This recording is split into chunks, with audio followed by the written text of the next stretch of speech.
Hey everyone, this might be my only shot to do a live video today, so I'm doing it while I'm driving.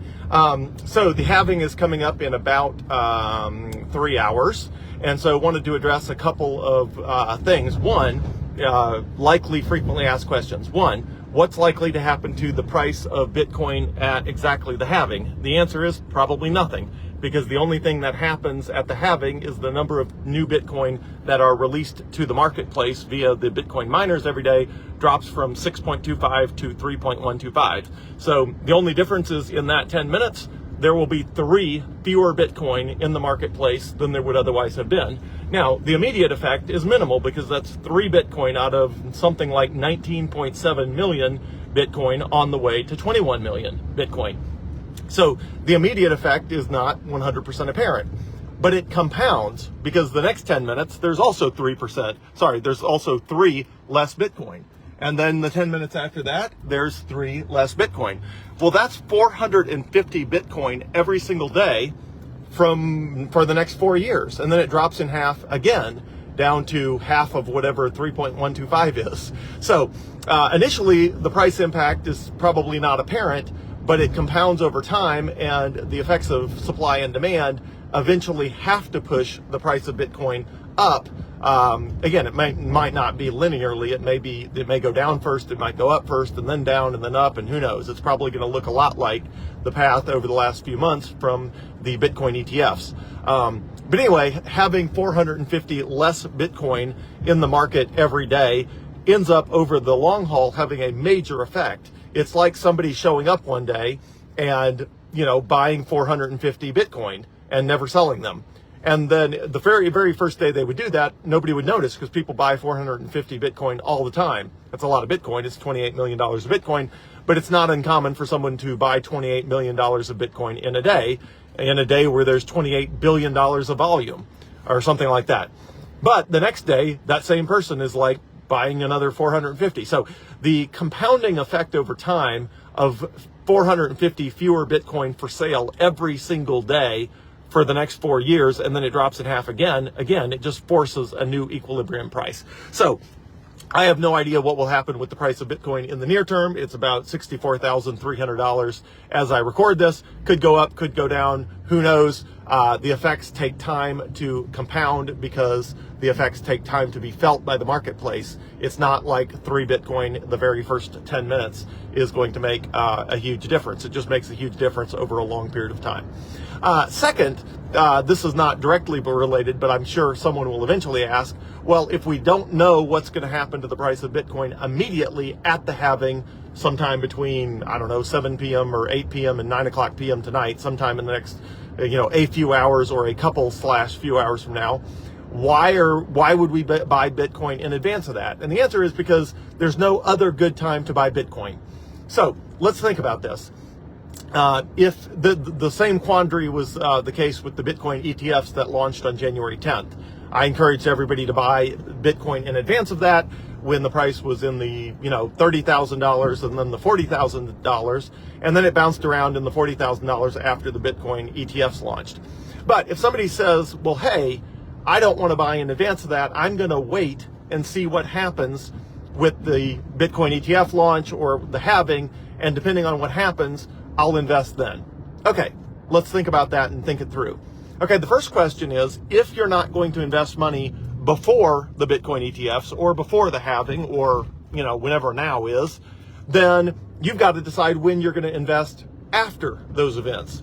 Okay, well, what are you going to do? Are you going to invest 1 minute after the event? Are you going to invest an hour or a day or a month or a week or a year?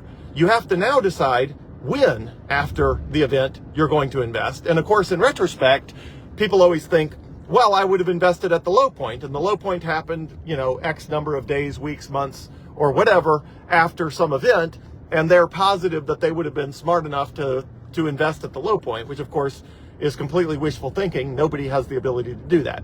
So if you're not investing before something, you have to decide when you're investing after it. Now, and the problem is there's no better way to guess what the price of something's going to be in the future than right now. And the general rule with Bitcoin is the longer you own it, the better off you end up being. And so the earlier and faster you buy it, the better. Okay, So let's assume you decide, well, you're going to dollar cost average. Generally, dollar cost averaging is an effective strategy, although it tends to not perform well on the early stages of a bull market, because what happens is your money ends up in the market later. But even if you decide to dollar cost average, most of the time people say, well, you establish an initial position, which is you buy some amount of your capital you put in and then you dollar cost average the rest. There again, you have a problem, which is, okay, how much of your initial capital are you going to buy Bitcoin with on the front end before you start dollar cost averaging? Is that 10%, 20%, 50%? Again, now you have to make a decision on that. That is purely just guessing. And again, you're back to timing the market. And even if you decide what your initial allocation is going to be, let's say you decide, okay, I'm going to wait till after the halving, and then I'm going to initially allocate 50% of my money, and then I'm going to dollar cost average the rest. Well, now you have another problem, which is, well, what do you mean by dollar cost averaging? Is that every day? Is that every week? And how much is it every day? How much is it every week? And how long are you going to let that run? And how soon after whatever event are you going to start that trigger? And is it, are you going to buy $100 a week for 4 weeks? Or are you going to buy $1,000 a week for 2 weeks? Or are you going to let it run for 6 months? And nobody has any good answer to that, because the answer is there's not a good answer to that. So when people ask me, when is the right time to buy Bitcoin? The classic answer for any investment is, well, the best time was yesterday.